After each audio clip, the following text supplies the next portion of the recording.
दिल्ली का पहला स्टार्टअप युवा फेस्टिवल केंद्रीय मंत्री श्री जयंत चौधरी जी और मुख्यमंत्री जी के उपस्थिति में अभी संपन्न हुआ है, जिसमें दिल्ली के 750 सिलेक्टेड स्टार्टअप्स ने पिच किया।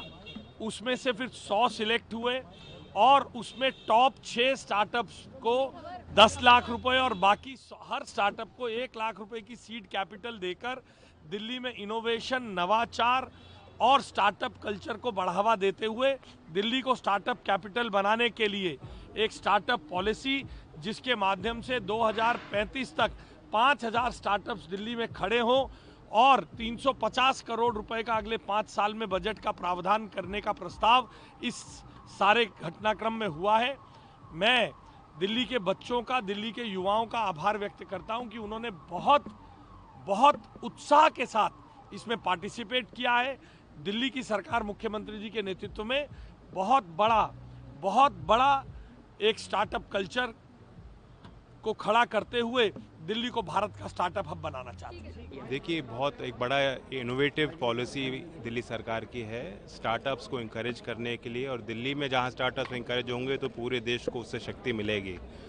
Best minds are coming to Delhi for opportunities, for entrepreneurship, for education. और जो दिल्ली सरकार का फोकस है स्किलिंग पे और एंटरप्रेन्योरशिप को एजुकेशन में सीड करना। अभी कुछ दिन पहले नीव को उन्होंने एक नए अभियान को चलाया है कि स्कूली व्यवस्था में बच्चों को इंकरेज किया जा रहा है कि वो स्कूल के बाद अपने करियर बिल्डिंग पे सोचें, और ज़रूरी नहीं है सब लोग नौकरी लें, उस रेस में घुसें। हो सकता है कि वो नौकरी देने की स्थिति में आएँ, उनके सामर्थ्य को विकसित करने का प्रयास। तो मैं होल हार्टेडली सपोर्ट करता हूँ। It is complete alignment with national education policy also, और जो भारत सरकार की सोच है, नीति है, जो प्रधानमंत्री जी का विजन, उसके अंतर्गत ही कार्यक्रम। सर, आपने एआई का भी जिक्र किया और भविष्य में बेहद इंपॉर्टेंट है। आपने एक इवेंट का भी जिक्र किया। देखिए, prime minister is a big motivator and he is first mover in technology, first user and first adopter also, और वो यही चाहते हैं कि देश इसमें लीडरशिप ले।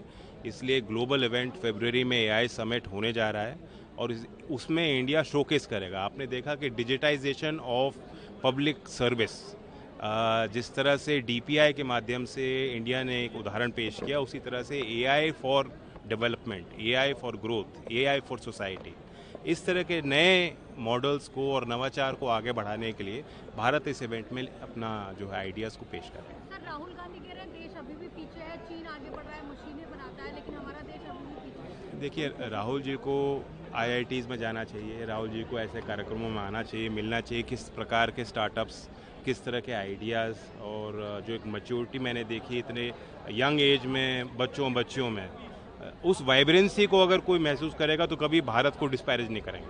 सर, एक सवाल और है। 2027 में क्योंकि यूपी के चुनाव की तरफ भी बढ़ रहे हैं, राहुल गांधी को लेकर एक खबर आई कि अब वो राम मंदिर जा सकते हैं, शुरू में जैसा कि उन्होंने। कोई बात नहीं, देखिए, मंदिर किसी का जाना इंडिविजुअल इशू होता है, वो ऐसा इशू नहीं जिसका हम लोग। Thank you.